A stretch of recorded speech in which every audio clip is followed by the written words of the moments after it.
పాకిస్తాన్ భారత్ను తన అస్తిత్వానికి ముప్పుగా పరిగణిస్తుండగా భారత్ చైనాను ప్రథమ శత్రువుగా, పాకిస్తాన్ను మరో శత్రువుగా, భద్రతకు ముప్పుగా పరిగణిస్తుందని అమెరికా ఇంటెలిజెన్స్ ఏజెన్సీ పేర్కొంది.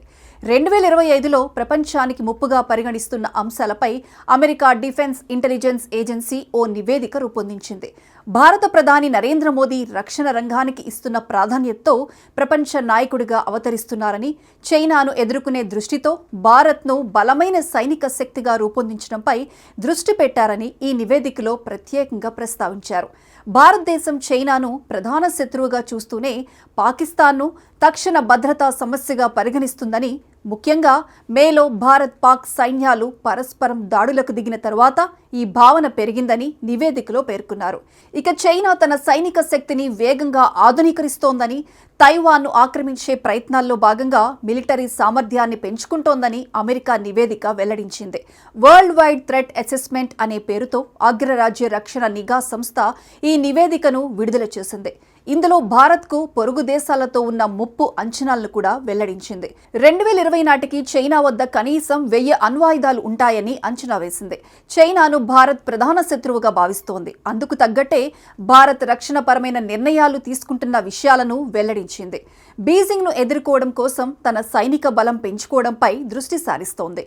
ఇక తూర్పు ఆసియాలో బలమైన శక్తిగా ఉండేందుకు చైనా తన వ్యూహాత్మక లక్ష్యాలను కొనసాగిస్తోంది. తైవాన్, ఫిలిప్పీన్స్ వంటి వాటిపై బహుముఖ ఒత్తిడి పెంచాలని చూస్తోంది.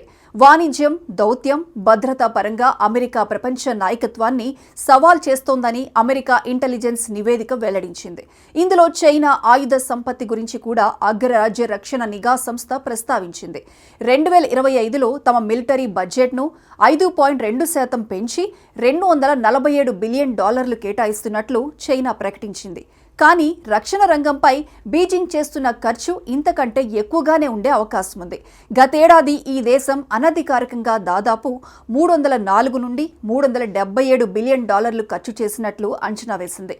చైనా వద్ద ఆపరేషనల్ న్యూక్లియర్ వార్హెడ్కు ఇప్పటికే 600 దాటాయని పేర్కొంది. 2030 నాటికి ఈ సంఖ్య 1000కి పైగా ఉండొచ్చని భావిస్తోంది. 2035 వరకు బీజింగ్ తన సైనిక శక్తిని పెంచుకుంటూనే ఉంటుందని అంచనా వేస్తున్నట్లు ఆ నివేదిక వెల్లడించింది. అయితే ఈ నివేదికలో పాకిస్తాన్ గురించి కూడా ప్రస్తావించింది అమెరికా.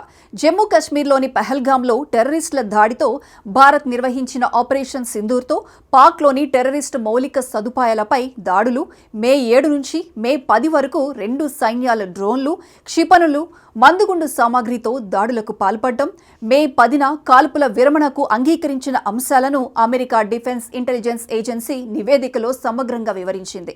ఆ దేశానికి సైనిక, ఆర్థిక పరంగా చైనా నుంచి పూర్తి మద్దతు లభిస్తున్నా భారత్ను మాత్రం ఓ అస్తిత్వ ముప్పుగానే భావిస్తోందని పేర్కొంది. ఇక భారత సైనిక శక్తిని దృష్టిలో ఉంచుకొని అణ్వాయుధాల అభివృద్ధి సహా సైనిక ఆధునీకరణ ప్రయత్నాలు కొనసాగిస్తోందని తెలిపింది.